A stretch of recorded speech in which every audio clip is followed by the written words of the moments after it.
Hey everyone, it's Claire here, and today we're going to look at the crisis planning section of WRAP.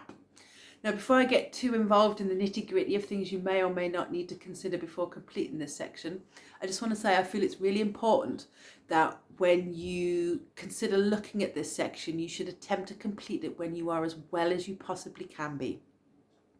Developing the different sections of your WRAP will take time, and don't worry if it takes a couple of goes to get down all the things you would like written. You can always amend them at a later date, add or remove things as needed. Now, this particular section of our WRAP allows us to plan ahead. It allows us to be proactive so that we can have some degree of control in our lives in the very moment that we feel like everything is starting to spin completely out of control. By developing a crisis plan and sharing it with others, you will be able to take responsibility for your own care, your own wants, and your own needs. This section also instructs others on how they can best support you during a crisis. And you can be really specific about what you want, what you need, and from whom. The hardest part for me was uncovering the signs that indicated that actually it was time for somebody else to step in and take over for me. We all have our own set of symptoms which will indicate when we're reaching crisis point, when we're no longer able to take care of ourselves or to keep ourselves safe. Although I found it really hard identifying my own symptoms and my own signs, once I was able to do that, I could then let my supporters know what my do's and don'ts were and exactly what help I needed from them when I become that unwell I'm incapable of looking after myself. It's worth mentioning that speaking to those close to you, so supporters, GP, community mental health workers, friends or family, might actually be useful, as often other people may think or see something that perhaps you haven't considered. And since the COVID crisis began, you may also need to consider the ways in which you're able to contact your supporters or doctors or medical staff. Many of us are still having to isolate, which means face-to-face contact might not be possible. So perhaps making a note of phone numbers or email addresses, the best way for you to contact people in the event of a crisis, which means should you ever reach crisis point, there's no extra stress or no extra pressure on you because the information on how you need to contact people is already written down. It's really important that you form a list of supporters, so people who you want to contact during a crisis. It could be friends, family, doctors, anyone who is there to help you and you feel it's important.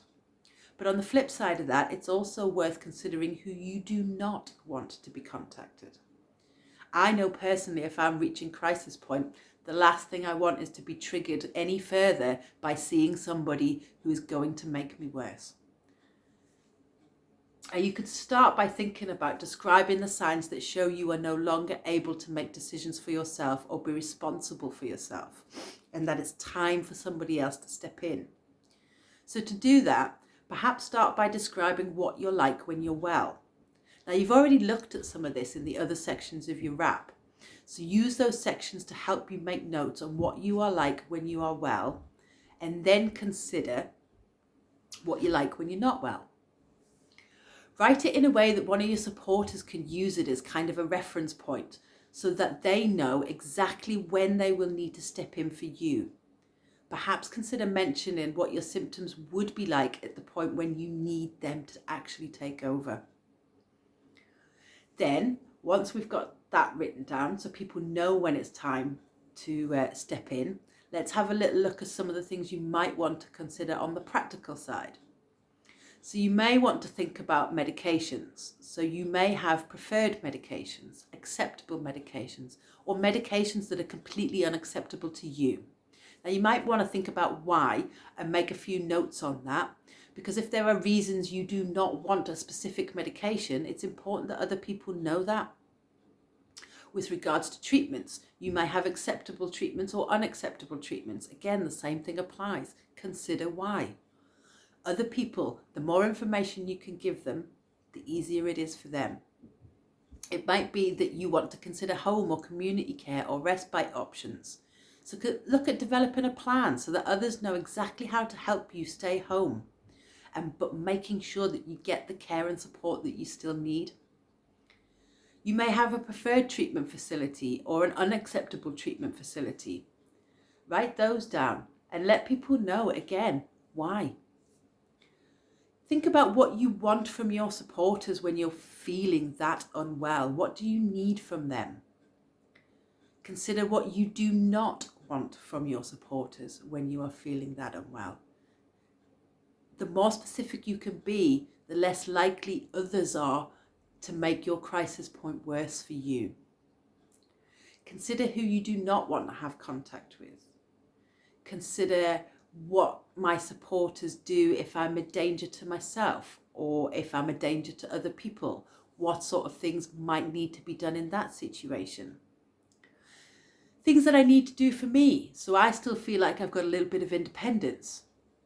What can I do for myself? And who do I want to help me with that? So considering things like, who would pay the bills for you if you ended up in hospital? Who would get your food shopping if you were that ill that you're unable to leave the house? What if you got hospitalized? Is there somebody who can bring you a hospital bag? Would they know what to put in it? If you've got pets, who would care for those if you're not able to do that? All of these things are important, as you would need somebody to do all of those if you're not able to do them for yourself. What about what you can do for yourself? Are there things that you are adamant that you will continue to do for yourself no matter how unwell you are? Things like a way for your supporters to know when they are no longer needed might be worth considering.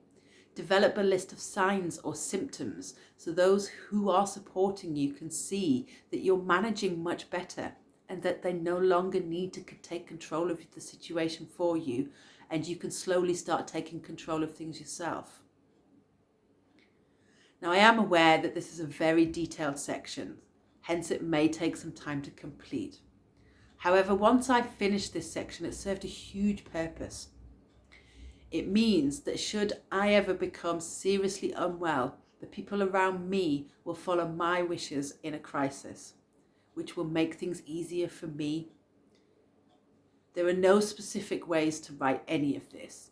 It's about what works for you. So you may not want to say why. You don't have to.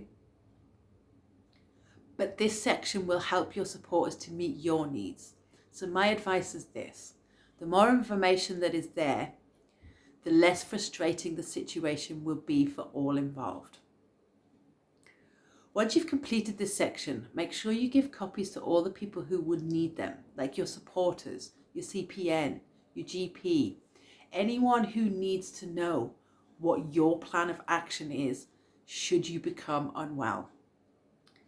Now, in the next video, we'll see Piera, and she will be talking about what to do in a post-crisis situation. Take care. I hope you found this video useful. Thanks for watching. Stay safe, folks. Bye for now.